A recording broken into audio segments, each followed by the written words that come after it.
So there's this new game where you play as a big Italian guy named Peppino Spaghetti who has to run really fast so a big pizza named Pizza Face doesn't blow up his restaurant with a big laser. It's called Pizzatower and it's completely taken over the internet over the last couple of months. I just finished my first playthrough, and even though it's similar to indie games that came before it, it's also carved out a new lane for itself in 2022's gaming landscape. I feel like every year we get an indie game that's so unique and so special that it just takes over the conversation, and every game after it is just this but that. Genre-defining indies like The Binding of Isaac and Spelunky and Hollow Knight that take ideas from games and improves on them in ways that sometimes make them even better than the original. Even before talking about how the game plays, you have to talk about how it looks. Pizzatower looks like nothing I've ever played before, but it's what I wish more things looked like. Instead of pulling from styles of the past, Pizzatower creates a mishmash of 90s cartoons and Microsoft Paint and Newgrounds Flash game that looks shitty while also being one of the most eye-catching things I've ever played. And talking about the look of the levels, it feels like developer Torta Pizza made a game specifically for me. All of the references are so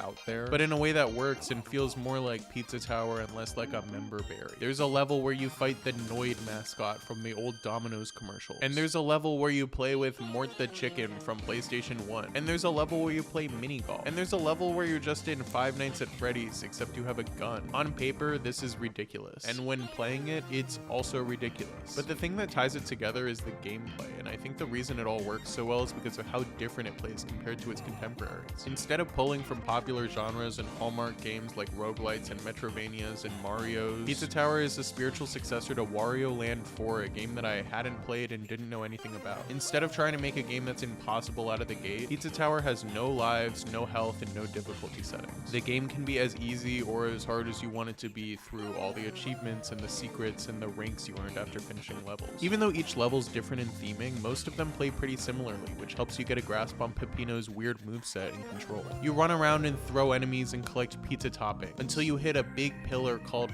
Pillar John, which then starts a timer for you to race back to the start of the level. So you can take your time in the beginning and learn what the path is and how to handle the enemies and what the power-up is, and then you can run back to the start once you're confident. And some levels are harder to get a grasp on, like the level where you turn into a knight and you slide around, or the level where you turn into this chef and a big rat and they have a completely different moveset for some reason. But once you figure out the nooks and crannies, everything just kind of flows together, and you end up playing one of the most sophisticated platformers in gaming that also happens to look like you drew it in paint. I think we're in the new golden age of indie games, and consoles like the Steam Deck make games like Pizzatower that only release on PC more accessible than ever. The exponential rise of a game like Vampire Survivors, a game made by one guy that costs $5, can be heavily attributed to it being available on a portable console. And being able to have a built-in fanbase immediately made it so a tiny indie game could beat out God of War and Elden Ring for Game of the Year at the BAFTA Awards. Not only that, but Vampire Survivors created an entire subgenre in a similar fashion to the Metroidvania boom after Hollow Knight or the precision platformer boom after Super Meat Boy. It might be recency bias, but I think Pizzatower is one of those games, and I'm here for it. Give me more games where you have to run away from a big angry pizza and save little mushrooms. The world will be better with more Pizzatowers. Thanks for watching. If you liked the video, be sure to hit the subscribe button and comment down below what your favorite indie game